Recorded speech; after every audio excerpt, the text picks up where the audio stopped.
Perkenalkan, nama saya Tia Ayu Ramadhani dengan NIM 06021182429002 dari kelas Indralaya dengan program studi Pendidikan Bahasa dan Sastra Indonesia Universitas Sriwijaya.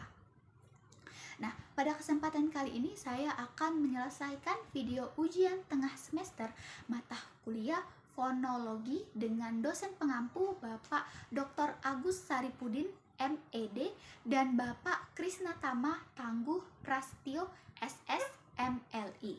Nah, video ini mengenai proses produksi bunyi-bunyi bahasa serta demonstrasi artikulasi dari bunyi vokal dan bunyi konsonan dalam bahasa Indonesia.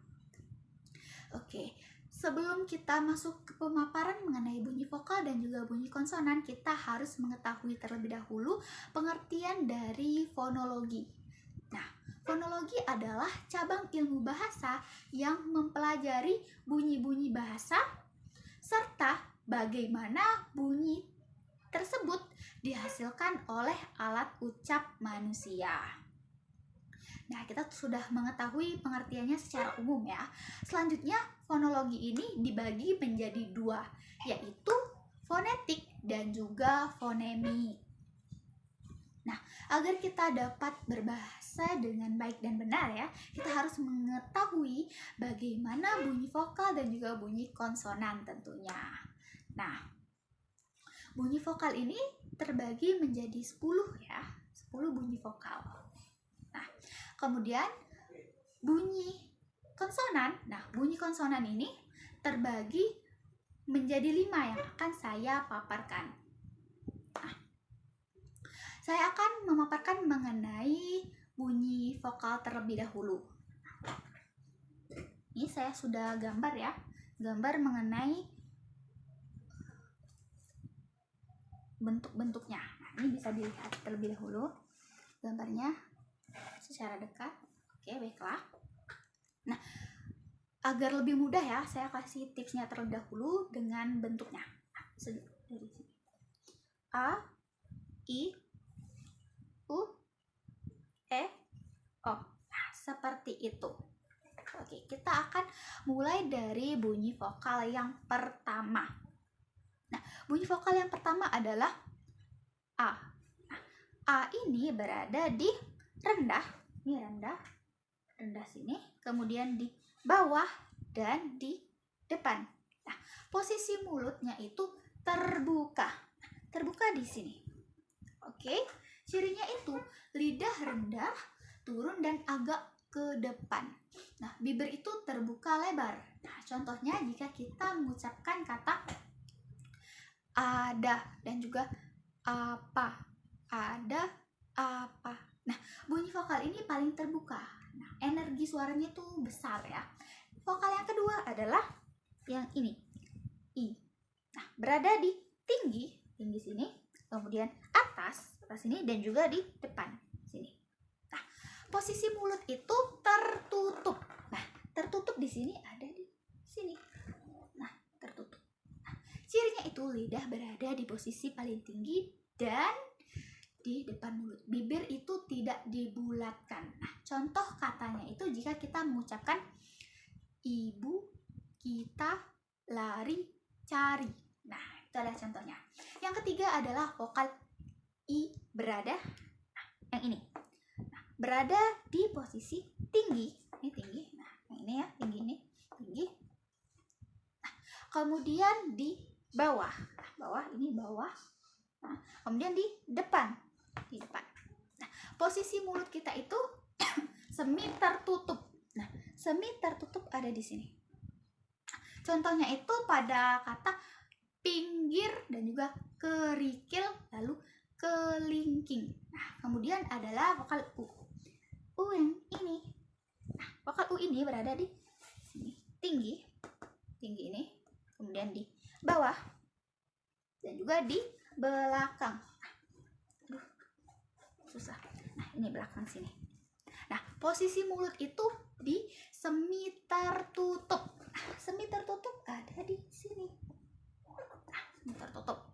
Contohnya itu jika kita mengucapkan kata urus dan juga turun. Nah, kemudian yang kelima ada vokal U. U yang ini. U ini berada di tinggi, atas, dan juga di belakang. Nah, ini di belakang. Nah, cirinya itu lidah tinggi di belakang, bibir dibulatkan penuh. Contohnya itu jika kita mengucapkan kata buku dan juga paku. Nah, bunyi vokal ini paling tertutup di belakang, menghasilkan suara bulat dan juga padat. Nah, selanjutnya adalah vokal E. Ini. Nah, berada di madya, ini madya, atas dan depan. Nah, posisi mulutnya itu semi tertutup. Semi tertutup ini ada di sini. Nah, cirinya itu lidah di depan agak naik ke atas, bibir tidak dibulatkan. Contohnya itu jika kita mengucapkan kata ekor, eja, dan juga enak. Nah, selanjutnya adalah vokal E. Vokal E yang ini. Bentuknya itu seperti ini. Ya, ini. Berada di madya sini, kemudian di bawah dan depan sini. Nah, posisi mulutnya itu semi terbuka. Nah, semi terbuka ada di sini. Terbuka. Contohnya itu pada kata nenek, leher, geleng, dendeng. Nah, selanjutnya adalah vokal Nah, ini tuh kayak tertekan gitu ya. Nah, ini tuh ada di sini. Bentuknya tuh terbalik gitu ya. Nah, berada di madya, kemudian di tengah. Nah, posisi mulutnya itu semi tertutup. Contohnya tuh pada kata emas. Nah, ada tekanan kan emas dan juga elang. Selanjutnya adalah vokal O. Nah, ini tuh O tipis. Nah, berada di madya, ya, di madya, bawah dan juga belakang. Nah, posisi mulutnya itu semi terbuka. Contohnya itu pada kata otot, tokoh, dan juga dorong. Selanjutnya adalah vokal O. Nah, ini tuh O yang bulat, O. Berada di madya, atas dan belakang sini. Nah, posisi mulutnya itu semi tertutup. Di sini. Oke, semi tertutup. Nah, ciri-cirinya itu lidah naik ke atas dan ke belakang. Bibir itu membulat. Contohnya itu pada kata kado. Nah, O-nya tuh bulat kan? Kado. Nah, seperti itu. Nah, dari penjelasan tadi kita telah memahami bahwa bunyi vokal ini dihasilkan tanpa adanya hambatan pada aliran udara. Selanjutnya, mari saya akan beralih ke pembahasan yang berikutnya, yaitu mengenai bunyi konsonan berdasarkan tempat artikulasinya, untuk melihat bagaimana posisi dan juga peran organ ucap seperti bibir, lidah, langit-langit lunak, langit-langit keras dalam bekerja untuk menghasilkan beragam bunyi konsonan. Kita taruh dulu yang ini. Ini ada tabelnya, tabel bunyinya. Dan ini adalah untuk menunjukkan titiknya. Yang pertama adalah bilabial. Oke. Nah, dalam pembentukan konsonan bilabial ini, ya, artikulasinya itu terjadi antara bibir bawah. Nah, ini bibir bawah. Nih ya. Bibir bawah ini sebagai artikulator aktif dan juga bibir atas. Bibir atas sebagai artikulator pasif. Nah, ketika bibir atas juga bibir bawah ini saling menutup atau mendekat, ya, kontak ke antara keduanya ini akan menghambat aliran udara sehingga menghasilkan atau membentuk bunyi-bunyi konsonan. Ini adalah tabelnya, ya. Bunyi yang pertama yang ini. Ya, cara membacanya yaitu p, peh. Nah, peh ini dihasilkan tanpa getaran pita suara yang tak bersuara. Yang di sini ya. Tak bersuara. Ya, tak bersuara. Nah, contohnya itu pada kata padi. Padi. Nah, selain itu terdapat letupan ya, atau biasa dikenal dengan plosif. Nah, ya, padi. Nah, kita bisa contohnya kita bisa pegang di sini di tenggorokan itu. Padi, padi. Nah, itu ada letupan. Nah, selanjutnya adalah beh, beh. Nah, beh ini dihasilkan dengan getaran pita suara yang bersuara. Nah, contohnya pada kata buku, buku, dan juga batu, batu. Nah, ini juga terdapat letupan atau biasa dikenal dengan plosif. Nih ya, di sini plosif. Plosif. Yang ketiga adalah em. Nah, ini merupakan bunyi bilabial nasal. Nasal di sini ya, kolomnya. Ini nasal. Karena udaranya itu keluar melalui rongga hidung. Nah, contohnya itu seperti pada kata makan, makan. Nah, ini termasuk yang bersuara. Oke. Yang kedua adalah nih, labiodental. Oke. Pembentukan konsonan secara labiodental terjadi ketika bibir bawah, ini adalah bibir bawahnya, bibir bawah ya, ini sebagai artikulator aktif menyentuh gigi seri atas. Gigi seri atas ini sebagai ya, nah, gigi seri atas ini sebagai artikulator pasif. Nah, kontak ini menimbulkan bunyi ya, menimbulkan bunyi dengan aliran udara yang lebih sempit dibanding dengan bilabial tadi. Nah, contoh bunyinya itu ada ya, yaitu adalah of, of. Nah, of ini merupakan bunyi geser, bunyi geser atau biasa disebut dengan frikatif yang tak bersuara. Nah, seperti pada kata film, film, film. Nah, bunyi frikatif adalah jenis bunyi konsonan ya, jenis bunyi konsonan yang dihasilkan ketika udara itu dipaksa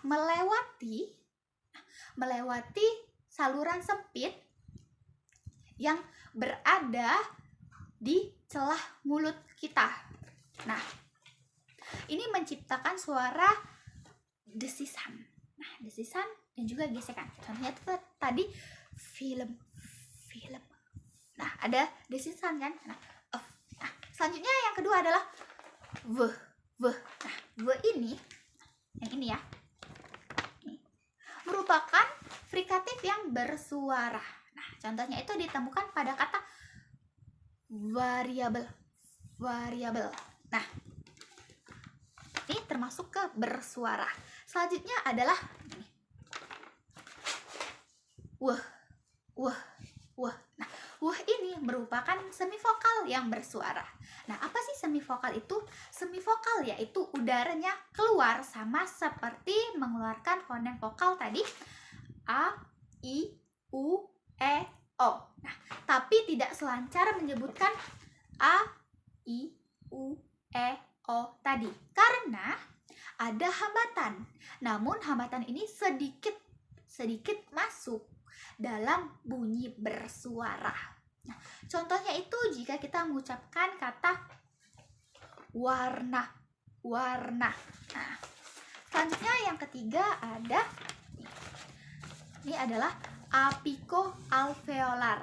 Nah, pembentukan konsonan secara apikoalveolar ini melibatkan ujung lidah. Nah, ujung lidah. Ini adalah ujung lidah.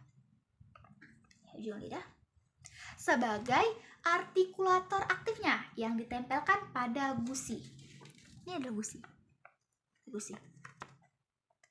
Gusi ini sebagai artikulator pasifnya. Jadi ada artikulator aktif dan juga pasif. Nah, titik ini ya, terletak lebih ke belakang. Nah, dibandingkan dengan artikulasi dari apikodental. Nah, bunyi yang dihasilkan adalah, ini adalah tabelnya ya. Antara lain itu ada en.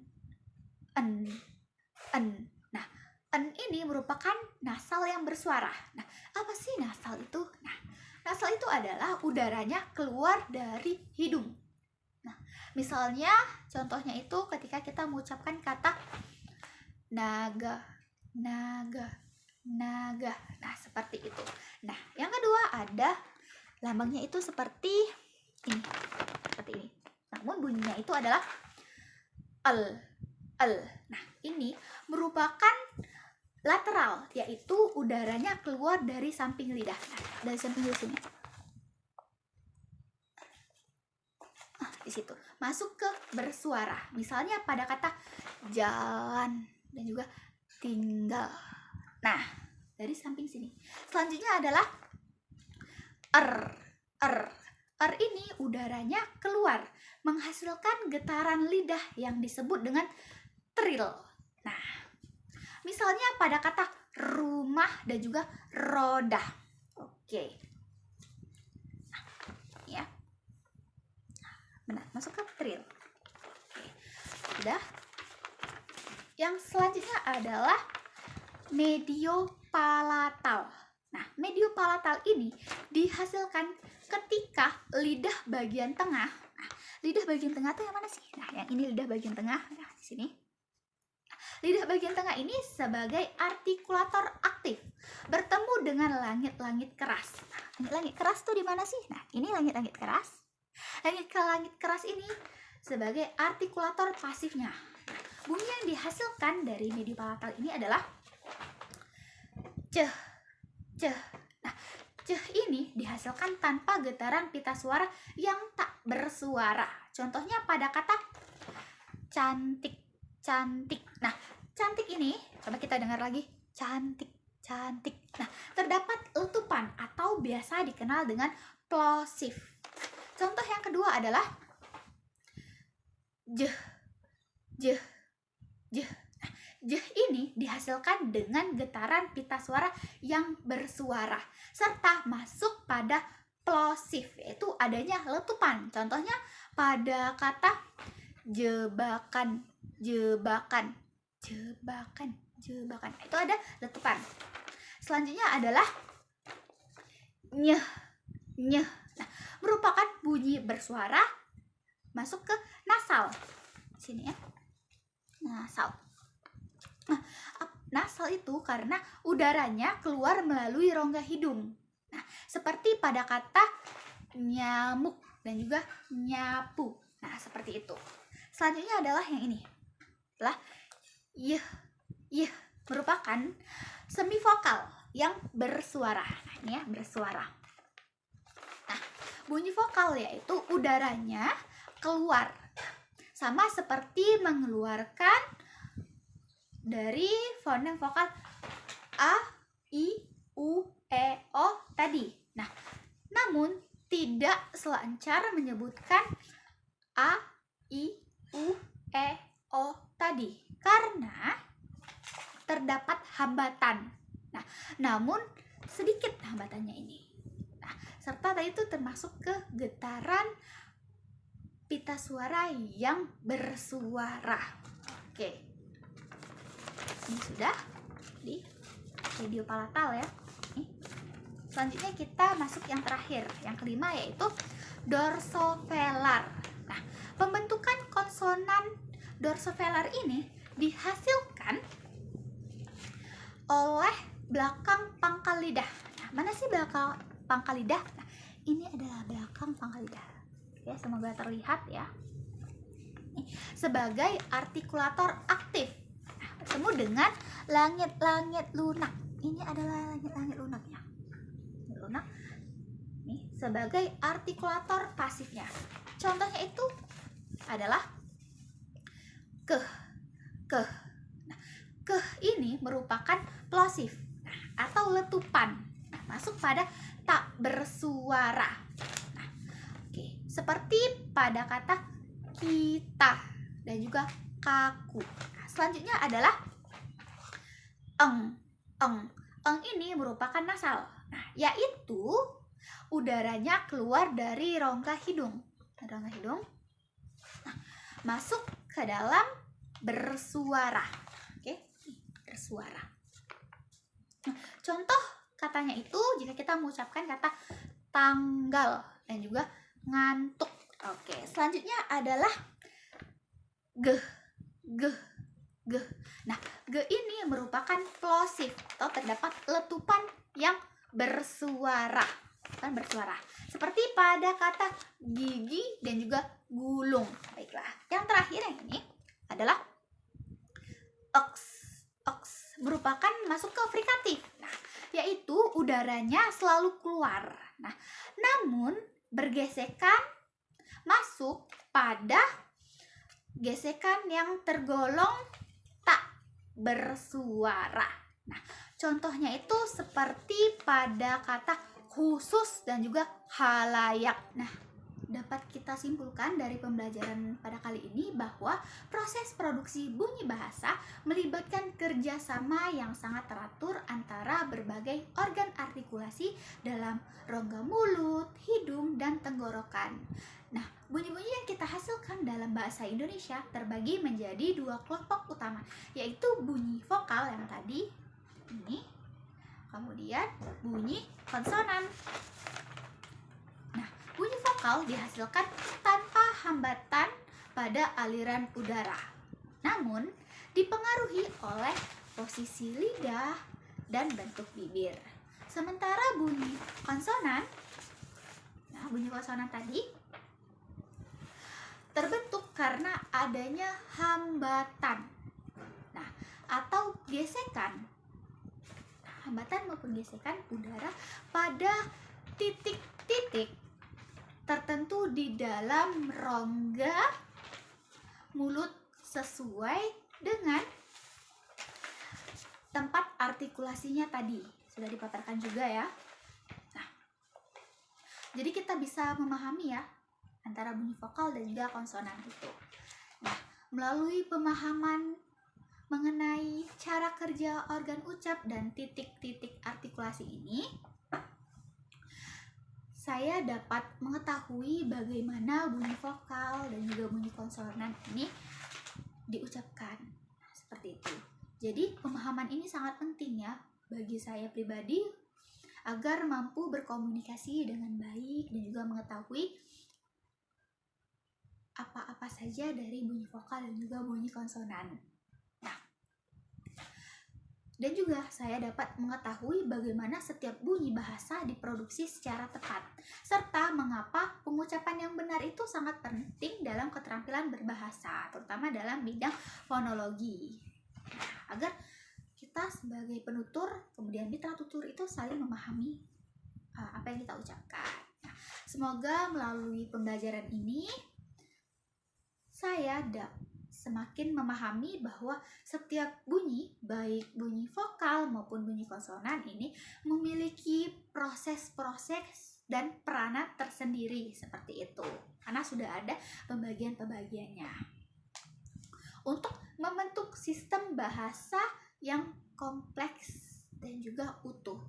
Nah, saya izin mengucapkan terima kasih kepada dosen pengampu mata kuliah fonologi ini karena telah memberikan saya materi dan juga mengajari saya mengenai bunyi vokal dan juga konsonan yang mudah dipahami dan juga dapat saya jelaskan ulang di video ini. Nah, terima kasih telah menyimak sampai akhir video dari saya. Semoga penjelasan ini bermanfaat dan dapat menambah wawasan kita semua. Mohon maaf apabila terdapat kesalahan maupun pengucapan yang kurang ya, namun saya telah berusaha untuk belajar bagaimana pengucapan ini dengan baik dan juga benar. Saya akhiri. Wassalamualaikum warahmatullahi wabarakatuh. Terima kasih.